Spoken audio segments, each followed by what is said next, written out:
sa pagdinig ng Senado tungkol sa pagpaslang sa 17 years old na si Jemboy Baltazar sa Navotas City.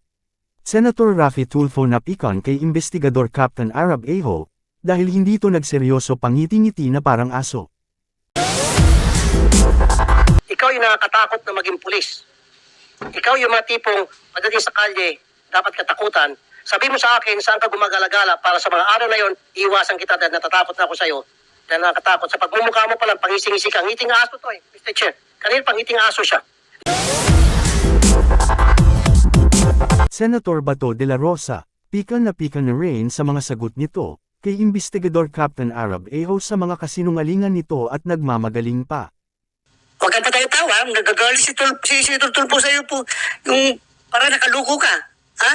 Akala, is this a laughing matter? No, sir, no, sir. Ha? No, sir. Bakit pa smile ka? Ano, ginagago mo kami dito? Hindi po. Akala mo, magaling ka ng investigador? Hindi po, sir. Hindi po. Damn it! Hindi po. Ha? Yung aking utos, Your Honor, at Ano po yung anong justification na yan? Sino? Investigator?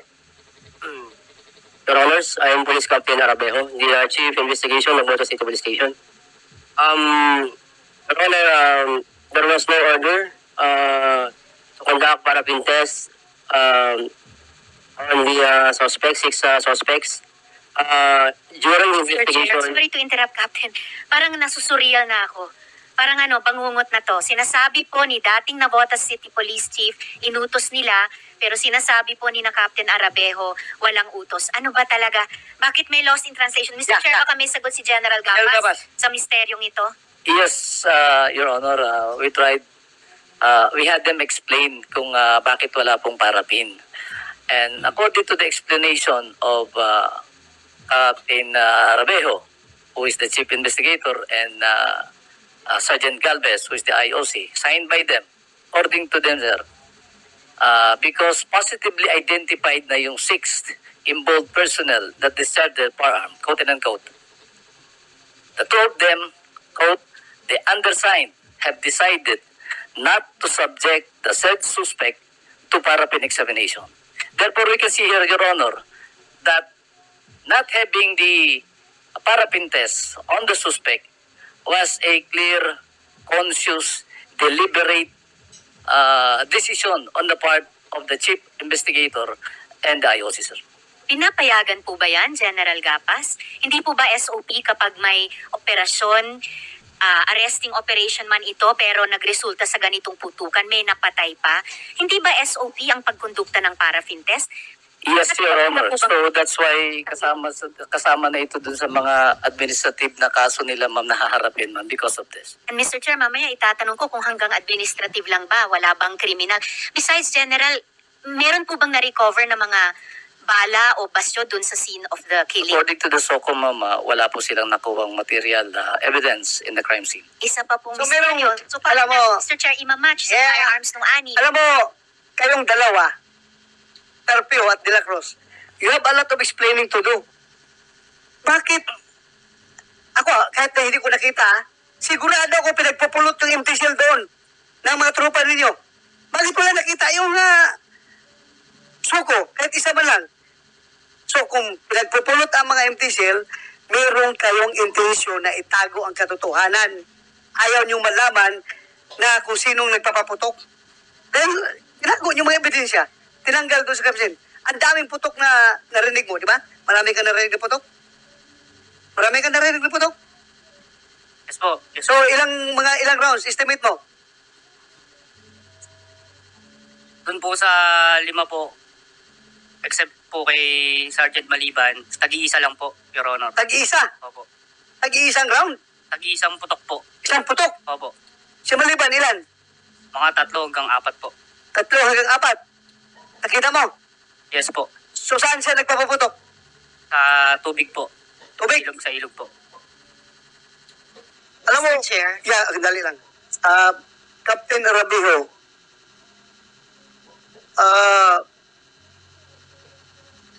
may interest ka ba na masolve yung kaso na ito? Yes, sir. O bakit hindi mo pinaparapin test? Sir, considering na yung mga suspects po natin ay umamin po and several instances sa aming opisina, sa harapan ng aming COP and other PCOs, sila pa yung umamin. Aside from that, alam na natin, umamin.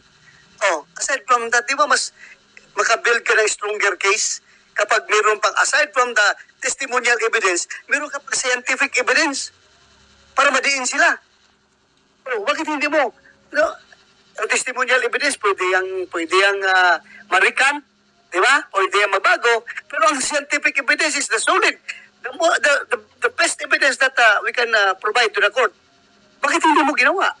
Your Honor, that is why we subject the firearms of the suspects for ballistic examination. Yan nga, ballistic lang, ballistic. Yung parapin, hindi yung ginawa. Kasi nakikita dito yung pagkabayas natin, yung patay, pinarapin test. Tapos yung mga polis na nagpaputok, hindi pinaparapin test. Di ba? Nakikita nyo? Oh, Tsaka, Mr. may intention ka ba na itatago yung katotohanan? Wala po kami intention, Your Honor. Kasi kung may intention ka, anong klaseng investigador ka? Kung pagtakpan mo yung katotohanan, hindi po pwede yun. Your Honor, the absence of parapin test cannot nullify the police. Alam natin yan, hindi yan siya conclusive, di ba? Hindi conclusive, but it helps. It helps. It helps. Malaking tulong yan sa investigation na ginagawa. Di ba? O, hindi conclusive, porque hindi conclusive. Ano na yung gawin ng protocol? Ginawa ninyo sa patay, hindi man kaya conclusive yun. Oh, hindi conclusive evidence, pero ginawa niyo sa patay. Meron kayong pagdipinsa na kung nagpositive yung patay, nagpositive ba ang patay? Sir, based on the scientific reports are negative po. O hindi nagpositive. Yung nga, hindi nyo ginawa sa mga suspect. Napaka-unfair ninyo. Ikaw, investigador ka, nirequest mo yung suko, na iparapentes yung patay. Tapos, itong mga suspect na nagpaputok, na bumaril, ay hindi ninyo pinaparapentes. Your Honor, we did not request the parapin test of the victim, Your Honor. Mr. Chair. Sino ang nagpaparapentes sa victim? Your Honor, the so-called himself, Your Honor. At sa matter of protocol. Yes, Your Honor, sa matter of protocol po. O hindi mo ginawa rin as a matter of protocol itong apat na nagpaputok o yung 6 nagpaputok. Parapentes nyo. Actually, Your Honor, yung aming desk officer, nung pinareceive yung mga baril sa opisina po namin sa Caloocan, nag-ask po ng question dun sa nagpa-deliver kung ito lang ba ang papa-receive ninyo. Yun po ang pagkakalam po. Mr. Chair. Sige, go ahead, Senator Risa. Mr. Chair, so Police Captain Tipache, di ba kung may ballistics investigation, pero merong ding paraffin test, di ba mas magiging airtight yung kaso kung gano'n, kesa kung ballistics investigation lamang? Yes, ma'am. So Mas kung maganda po, ma'am, kung may baril po, kung may involved naman na tao, ma'am, automatic, ma'am, talaga, paparapin po yun. para ma-match kaninong Yes, ma'am. firearm Yes, ang ma'am. kaninong mag-test ng positive sa paraffin test. So kung gano'n, Mr. Chair, bakit hindi nga po ginawa ni na Police Captain Arabeo? Di ba mas gusto natin mas malakas kaysa mas mahina ang kaso natin? Arabeo, is that your discretion not to subject them to paraffin test or umayaw sila? Klaruhin natin. Your Honor, that was based on our sound judgment and in good faith. Considering that the direct testimony of the eyewitnesses is sufficient to establish the guilt of these 6 suspects. Sorry. Mr. Chair, Mr. Chair, excuse me po. Sorry. Okay, Senator, Last point lang dito, kay Yes. Mr. Arabejo. Lahat tayong nagtatrabaho sa gobyerno gusto nating mag-presume ng regularity, good faith. Pero sa sitwasyong ito, isa po ito sa maraming punto na parang hindi po talaga sound judgment, Mr. Chair. Salamat, Yes, Mr. Chair. Chair. Thank you. Nakakapikon itong si Captain Arabejo sarap ipakulong sa babae. Now, sabi nung si Captain Boy Tepase, protocol na parapin test victim and mga police involved sa shooting. And ikaw, sinasabi mo, sound judgment na hindi na kailangan base sa testimony ng mga witness. You don't deserve to be a policeman. You really don't. Ikaw yung nakakatakot na maging pulis. Ikaw yung mga tipong pagdating sa kalye, dapat katakutan. Sabi mo sa akin, saan ka gumagala-gala para sa mga araw na yon, iiwasan kita dahil natatakot na ako sa iyo. Dahil nakakatakot. Sa pagmumukha mo palang, pangising-isi ka. Ngiting aso to Mr. Chair. Kanina pang ngiting aso siya. Lahat dito nakayuko. Kita mo seryoso. Itong hinayupak na to, tingnan mo yung mukha niya, ngiting aso. Parang pinagtataon na lang tayo. Look at the face of this stupid policeman. Pasintabi sa mga policeman na nandito, I respect you all, especially Lieutenant General Colonel Rodel Seramonia, and I respect the gentleman who's been a friend of mine for so many years. But this guy, I don't have a tiny respect. Kanina pa tayo nagagalit dito, pangising-ising aso siya. And he's stating na sound judgment daw yun, base sa mga witnesses na nagsasabing nagpaputok yung mga pulis kaya hindi na iparapin test at mismo kinukontra ng kanyang chief o pulis ng Navotas. And mismo sinasabi nitong si Captain Terate Pase ng SOCO protocol. So sinong tama sa inyo? Ikaw o si Captain Tipase? O si Colonel Umipik? Silang dalawa versus you. Sinong tama sa inyong tatlo? Yung dalawa versus ikaw. Sino sa tingin mo? Huwag kang ngisi-ngisi. Captain, sir, sino po? Sir, ang alam po sir, tama po ang ginagawa po namin, sir. Tamang ginagawa nyo. So, ibig sabihin, mali itong dalawa. Ikaw ang tama. Is that what you're saying? So, mali yung nakalagay sa protocol sa libro ninyo. Mali at ikaw ay tama. Pag-uwi na lang natin yung nakalagay sa PNP manual ninyo dahil sundin na lang natin yung sinasabi mo dahil mas marunong ka.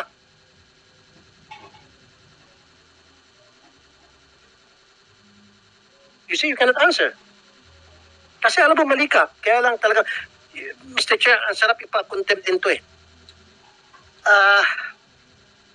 Yung sound judgment na yan, para sa akin, very unsound.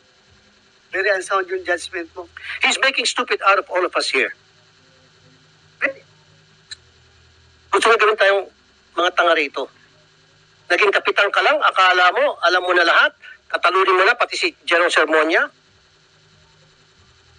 Kapitan ka pa lang. Eh paano na kung ikaw naging colonel, kung ikaw naging chief PNP, baka patay na lahat ng Pilipino. Pagbabarilin mo na lang lahat. Hindi ka nahiya kay General Sermonia, hindi ka nahiya kay General Gapas, kay General Gurat. Magsasalita ka ng ganon na these three gentlemen, alam nila na nasa protocol yon na iparapintes, both sides, victim and mga police involved. And then kukontrahin mo, ano yung pinaniwalaan nila. And who are you? You're just a captain kumpara dito sa mga general. Now, make us stupid, make them stupid as well. Sabihin mo sa kanila, in their face, tell them again. Tingnan natin kung kaya mo sabihin yan. Mr. Chair, Yes, go ahead. actually, Kaya ngayon, sinabi mo na may order ka na ipaparapin test. Tapos, sabi niya kanina, wala daw order. Sino yung sabi na totoo? Your Honor, Mr. Chair, marami pong nakadinig na staff officer nung inutusan ko sila, Your Honor. So, narinig mo utos si Hippie na ipaparapin test. There was no order, Your Honor. Ha? There was no such order, Your Honor. Di mas sa order. Sigurado ka? Yes, Your Honor. Okay. Pwede ba mapakapan? Who are those witnesses? Para isa-contempt ko nito ngayon mismo. Sige. Si Police Major Edwin Pertes, ang aking ako po, Your Honor. Saan na niya? Nasaan? Sige, all we need is one or two. Nasa napuntas pa, Your Honor. Papuntahin dito. Papuntahin Tapos, dito. yung Chief Operations Officer ko, Your Honor, si Captain Mundihar, Your Honor. Papuntahin dito. So both of them will corroborate doon sa sinasabi mo na inutusan mo. Yes, Your Honor. Okay, Mr. Chair, kapag yung dalawa nag-corroborate yung statement niya, I want to file a contempt case against this guy. Yes. Find him in contempt para makulong. Nasaan yung dalawa? Tanga kanina pa. Nasaan yung dalawa? Aside from yung dalawa, sino ba ang nandito na nakakarinig? Marami pa nun, Your Honor. Sino? I believe the IOC was there also, Your Honor. IOD. IOD. Sino IOD? IOC. Narinig mo yung instruction niya na ipaparapintes? Hindi po, Your Honor. Hindi mo? Dahil ako po ay nagre-rely din po kay ang aking superior kay Police Captain na Arabeo po. So hindi niya narinig. Ha? Yun ang claim niya, Your Honor. Claim niya. Yes, So, dalawa sila ngayon na ipapakontempt natin kapag mag-corroborate yung dalawa ngayon. Ha? Nandun siya nung sinabihan mo ng instruction? Kasama ito si Galvez? Galvez, sir, you better change your mind now kasi makukulong ka talaga. Pakukulong ka namin dalawa, kayong dalawa sa baba. At matagal-tagal kayo makukulong. So, Wala po akong na-receive po. okay. Wala ka narinig, ha? Pero sabi ni KP, nandoon ka, anong nagbigay sa instruction? Wala po ako, Your Honor. Wala ka. Colonel Umipig. Your Honor, may binabanggit pa si Joselito Galvez na pinaalala niya yan, Your Honor, doon sa chief niya. Ngunit yun nga, yung sound judgment ang binabanggit nila, Your Honor. Sound judgment. Mr. Chair? Yes, go ahead, Senator Risa. So Sir Galvez, bate po sa sinabi ni Colonel Umipig, pinaalala nyo kay Captain Arabejo yung utos ni Colonel Umipig na mag-conduct ng paraffin test sa anim. Tama po ba yon? Actually po, during the investigation, sinuggest ko po kay, sa aking superior, si Police Captain Arabejo na subject po ang 6 police officers na suspect. So pareho po yung paraffin test. pareho po yung alam nyong tamang gawin sa sinabi ni Po, pero po, sabi niya po sa akin ay yung oras daw po ng yung nangyari yung shooting incident hanggang sa umabot po ng hanggang gabi, hanggang alas 12 po ng madaling araw ng August 3 na. Possibility po na mag-negative po sila dahil po hindi po inaalis yung possibility na napaghugas po sila ng kamay. And yet yung si Jemboy na paraffin test sa loob ng oras na iyon.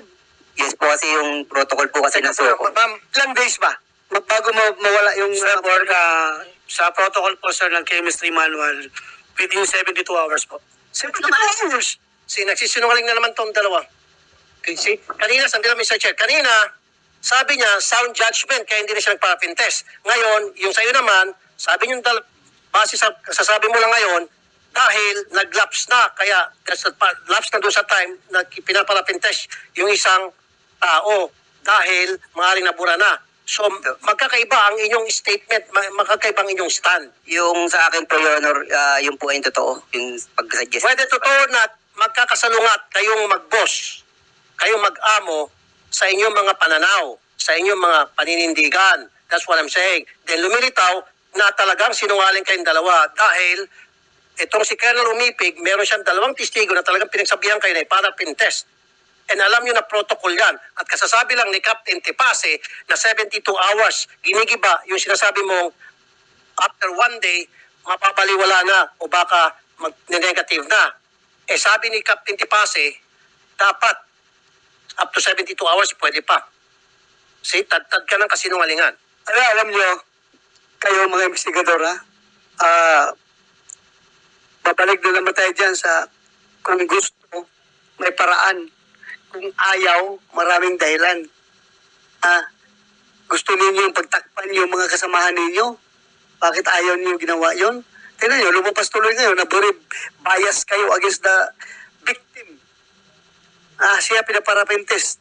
Tapos yung mga pulis na buhay, hindi nakaparapin test. And because of your sound judgment, ngayon, binigyan ka pala ng instruction ni Colonel Umipig na gawin yon, but hindi mo sinunod. Dahil, ito, mayayabang ito mga investigador eh. Kapag mga investigador sa estasyon, mayayabang yan sila kasi kahit hipi ka, kunyari, marami silang alam sa batas. Ano bang natapos mo? Lawyer ka ba? No, Your Honor. Hindi ka pala lawyer eh. Investigador ka. Simple order ng hipi mo, ayaw mong sumunod. Ngayon, sinasabi mo, there was no such order. Titingnan natin mamaya, pag dumating pinatawag ninyo, yung dalawa. Sino yung dalawa na sinabi mo? Umiwig. Major Prestes and Captain Monteario. Nasaan sila ngayon? Nabutas sila, Your Honor. Nabutas. District Director, tawagan mo. Pahabol dito. Mr. Chair. Kasi kung napatunayan ito ngayon, makukontempt itong investigador nyo. Mr. Andun siya? Andun siya at nakuha niya yung instruction, loud and clear? Yes, sir. May mga photographs pa po yan, sir. So therefore, you are lying, Captain Arabejo. Your Honor, can I answer? Can I answer, Your Honor? Yes, go ahead. Sir, we have a conversation with our Chief of Police. And I quote, prepare kung pwede pa ipaparapin test mga yan. ito sir, nangyari ito, August 10 na po ito, which is highly impossible na po na mag-request kami ng parapin sa mga suspect kasi dapat within 72 hours lang po. So sir, ito, yung kanyang defense dito ay... Sandali. Anong date yung nag-conference kayo? Nabigyan ng instruction? August 3 po, sir. August 3. August 3. Ha? Huwag kang patay-tawa. Nagagalit si Tulfo sa'yo po. Yung parang nakaluko ka. Ha? Akala, is this a laughing matter? No, sir, no, sir. Ha? No, sir. Bakit pa smile ka? Kasi sir, hindi po kasi totoo yung sinasabi niya, sir. Totoo. Ito sir, may text po kami dito kasi. Hindi ako nagtatanong sa text mo. Doon sa date ng peace conference na sinabi ng instruction ni Umipig. Anong date yun? Kayong dalawa, anong date? August 3 po, sir. August 3. Yun sa'yo, August 10. Sir, madali po nang gawa ng case, yung date na yan, ng case conference na yan. Hindi ko pag magsinungali itong dalawa? Ha? Anong araw yung case conference nyo? August 3, Your Honor. August 3. Ito sir, basahin ko po yung laman po ng text po namin, yung COP. Ano text, ano? Yung text po sa akin yung COP, sir. Hindi ako nagtatanong sa text. Ang tanong ko yung conference. Kung saan binigyan ka ng instruction. Verbally. Doon sa conference. Bakit mo ko bigyan ng text? Sir, ito po kasi ang katunayan na wala pong ganun instruction. Ano instruction? Sinabi na itong dalawa. Tatlo na nga sila nagsabi. Ano, ginagago mo kami dito? Hindi po. Alam mo, magaling ka ng investigador? Hindi po, sir. Hindi po. Damn it. Hindi po. Ha? So, Teresa, can you please hope for the citing in contempt of this? I will do so in 1 second, Mr. Chair. Huling tanong na lang kay Mr. Galvez. Kung maaari, Mr. Chair, bago ko i-move. Yes.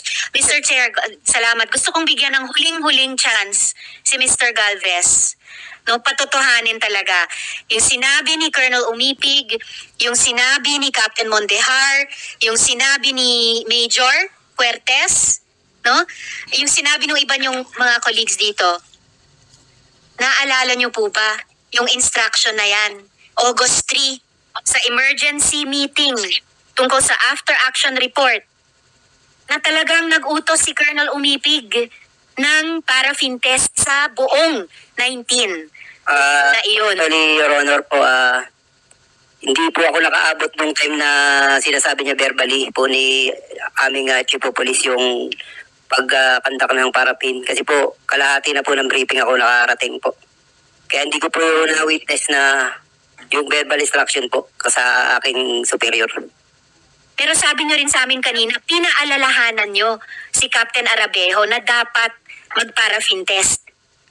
Opo, nung August 3 po ng madaling araw na. Almost 12 o'clock na po ng maga. Sinuggest ko po yun, Your Honor.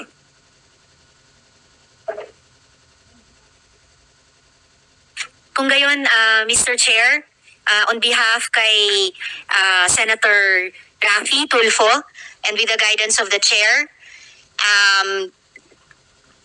with warning kay Mr. Galvez, nag-extend lang ng pasensya ang komite para sa mga susunod na hearing na dapat mas forthcoming pa. Pero on behalf kay Senator Tulfo and with the guidance of the Chair, I move para i-cite in contempt si Police Captain Arabejo. I so move, Mr. Chair. Thank you, Senator Risa. There's a motion to move in contempt. Police Captain Juanito Arabejo. Any objections? Hearing none. Captain Juanito Arabejo is hereby cited in contempt. So ordered. O saan? Mamaya, pagkatapos ito, dalhin sa baba yan. Alam mo, napapagod ako sa cite in contempt nitong mga pulis pa. Mga kabaro ko pa. Bakit ganun na kayo? Magsinungaling. Awan ko. Huwag na rin kalimutan mag-follow, like and share on this video. Thank you.